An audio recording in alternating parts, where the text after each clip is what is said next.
안녕하세요. 노글입니다. 봄이 왔습니다. 저도 어제 날씨가 따뜻해져서 200km를 야외 라이딩을 하고 왔습니다. 날씨가 너무 따뜻해서 바람막이밖에 안 입고 갔는데 그 바람막이도 심지어 낮에는 벗었어요. 그만큼 자전거 타기 좋은 때가 벌써 왔습니다. 지금 한강도 마찬가지고 어디 교외에 자전거 타기 좋은 곳도 사람들이 많이 붐비고 있죠. 자, 그런데 지금 이렇게 겨울에서 따뜻한 봄으로 넘어가는 시즌, 자전거를 타기에 시작하기에 굉장히 좋은 이 시즌에 문제가 있습니다. 바로 자전거 사고가 생각보다 굉장히 많이 난다라는 겁니다. 자, 그래서 오늘은 여러분들이 겨울에서 봄으로 이제 자전거 시즌이 시작이 되면서 사고가 날 수 있는 것들에 대한 조금 조심하셨으면 좋겠다라는 부분을 말씀드리려고 합니다. 자, 첫 번째는 도로에 대한 부분입니다. 겨울 동안, 올 겨울은 특히나 눈이 정말 많이 왔죠. 눈이 오기 전에 염화칼슘을 뿌리고, 눈이 오는 도중에도 뿌리고, 눈이 다 오고 난 다음에도 녹으라고 또 뿌립니다. 자, 염화칼슘은 소금과 같은 비슷한 거라서 가만히 냅두면 그게 소금 결정이 다시 모래처럼 이렇게 생기게 돼 있어요. 그게 도로에 이렇게 쫙 깔려 있게 되는 거죠. 자, 그런데 로드 자전거에게 빗길보다 물보다 더 무서운 게 바로 모래 같은 겁니다. 흙 같은 거죠. 그립을 순간적으로 완전히 잃을 수가 있기 때문에 진짜 조심해야 됩니다. 예를 들어서 지금 보시는 영상처럼, 이거는 제가 아는 지인, 친한 동생이 자전거를 타다 넘어진 건데, 지금 보시면 진입 속도나 진입 각도를 봐도 이게 넘어질 정도의, 낙차를 할 정도의 속도나 각도는 아닙니다. 물론 이 도로에서 뭐 페인팅이 돼 있는 부분이나 이런 부분들이 좀 영향이 있었을 수도 있고, 염화칼슘의 문제가 아닐 수도 있기는 하지만, 그래도 제가 추측을 할 때 그냥 제 생각에는 아무래도 이게 그것 때문에 넘어진 게 아닐까라고 생각합니다. 물론 다행히도 크게 다치진 않고 약간의 타박상하고 옷이 좀 찢어진 정도로 좀 마무리가 되긴 했지만, 그래도 좀 크게 다칠 수가 있는 요소가 있는 부분이기 때문에 조심해야 된다라는 거죠. 자, 이렇게 보셨다시피 겨울에서 봄으로 넘어갈 때, 특히나 이렇게 눈이 많이 왔던 겨울에는 더 위험합니다. 특히나 다운힐이나 이렇게 평지에서 속도를 내다 보면 더 위험하다라는 거죠. 그리고 겨울에서 봄에 넘어갈 때는 일교차가 심하죠. 일교차가 심하다 보면은 물안개나 안개 같은 것들이 낄 가능성이 굉장히 높아집니다. 자, 그러면은 도로는 젖어 있고, 그리고 새벽에는 온도가 또 춥죠. 그리고 응달에는 해가 들어오지 않기 때문에 빨리 마르지가 않습니다. 자, 그러면은 다운힐에서 내가 이렇게 좀 날씨가 따뜻해졌으니까 괜찮겠지라고 라이딩을 하다가 사고가 날 수가 있습니다. 즉, 도로를 좀 조심해야 됩니다. 염화칼슘 같은 경우에는 한번 봄비가 쫙 쓸고 한번 비가 많이 와서 쓸어서 그냥 다 사라지기 전까지는 계속 조심하셔야 될 것 같습니다. 시즌 초에 진짜 기분 좋게 나갔다가 낙차하면 정말 기분도 안 좋고 자전거도 다치고 몸도 다치고, 좋을 게 하나도 없습니다. 그러니까 도로를 항상 조심하시길 바랍니다. 제 주변에도 지금 사고가 나시는 분들이, 낙차를 하시는 분들도 있고 여기저기서 소식이 들리는데, 지금 진짜 조심하셔야 될 것 같아서 좀 말씀드리는 거니까 항상 조심하시기를 진짜 당부드립니다. 자, 두 번째는 정비에 대한 문제입니다. 보통 자전거는 겨울에는 잘 안 타죠. 물론 요즘에는 인도어 트레이닝을 한다고 로라를 사가지고 이렇게 실내에서 추운 겨울에도 열심히 타시는 분들이 많아지기는 했지만, 그래도 보통의 많은 동호인들은 겨울이 됐으니까 그냥 자전거는 이렇게 벽걸이로 걸어놓고 따뜻해졌으니까 이제 타고 나가야지 하고 몇 달 만에 밖을 나가게 됩니다. 근데 자전거는 생각보다 많이 민감해요. 가만히 놔뒀다가 몇 달 가만히 놔뒀다가 물론 탄다고 해서 전혀 문제될 건 없습니다. 근데 문제가 되면 그게 사고가 되기 때문에 문제겠죠. 기본적으로 세 가지 정도는 점검을 해야 됩니다. 첫 번째는 브레이크고요. 두 번째는 구동계고요. 세 번째는 볼트가 잘 조여져 있는지 확인을 해야 됩니다. 브레이크가 들지 않으면 당연히 제가 따로 설명을 드리지 않더라도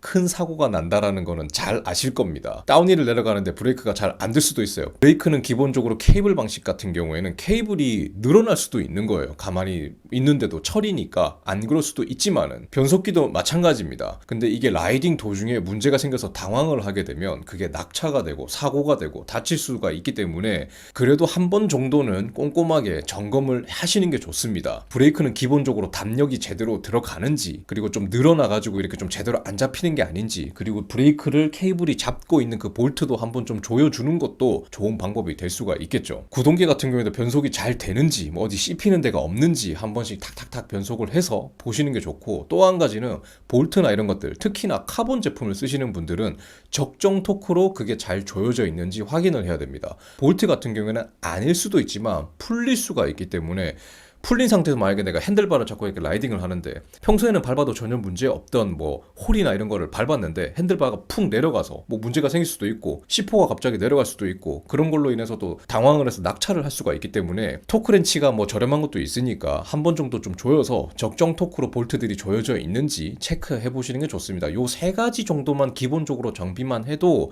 큰 문제는 없고 이것도 나는 할 줄 모른다 하시면은 그냥 샵에 가셔가지고 기본적인 정비 정도를 좀 이렇게 부탁하시는 게 좋을 것 같습니다. 지금 보여드리는 영상도 제 아는 동생이 행어가 자전거가 부러졌어요. 물론 이 친구는 겨울 동안에도 로라도 열심히 타고 했기 때문에 뭐 정비 불량이다 이런 거는 아니지만 그래도 연관성이 아예 없다고 말할 수는 없기 때문에 정비나 이런 것들은 좀 이렇게 하시는 게 좋을 거라고 생각이 됩니다. 이 친구도 기분 좋게 자전거를 타러 나갔다가 행어가 부러지면서 뭐 이걸로 관련돼서 진짜 크게 다칠 수도 있는 거고, 다행히 이 친구는 뭐 다치진 않았는데 자전거를 수리하는데 또 돈도 들고 하니까 사전에 정비를 좀 해서 요거를 예방하시는 게 좋을 것 같고, 그거를 하는 데 있어서 시즌 도중보다 지금 하시는 게 더 좋지 않을까 싶습니다. 나중에 시즌 도중에 또 자전거가 이렇게 고장나 버리면은 수리를 하고 싶어도 자전거 샵에 맡겼는데 너무 바빠서 또 못 해줄 수도 있거든요. 세 번째는 초기화에 대한 부분입니다. 내가 작년 동안 열심히 자전거를 타서, 네 그래요, 작년 동안은 잘 탔겠죠. 저도 지금의 저보다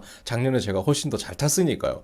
근데 그것만 믿고 내가 그래도 그 정도 탔는데 이 정도는 탈 수 있겠지 라고 나가면 자 문제가 생깁니다. 자, 첫 번째는 힘들겠죠. 힘든 거는 문제가 아닙니다. 그냥 힘든 거는 참으면 돼요. 두 번째는 아픈 겁니다. 아픈 거는 참으면 안 됩니다. 아픈 즉시 라이딩을 중지를 하든지 아니면 정말 페이스 다운을 해서 가든지 해야 됩니다. 근데 이 아픈 것도 그냥 지나거나 하면 상관이 없어요. 뭐 하루 이틀 쉬면 낫겠죠. 문제는 부상이 생기면 안 됩니다. 아픈데도 계속 힘들게 계속 탄다든지 뭐 그걸 참고 그냥 어거지로 계속 탄다든지 그러면 부상이 오게 됩니다. 부상이 오게 되면 아파서 자전거를 탈 수도 없습니다. 저도 2년 전에 봄을 맞이해서 열심히 타다가 부상을 당해서 장경인대염이 터져서 2주 동안 아예 자전거를 아예 못 탔고 한 달 동안도 정말 조심조심해서 재활을 했어야 됐어요.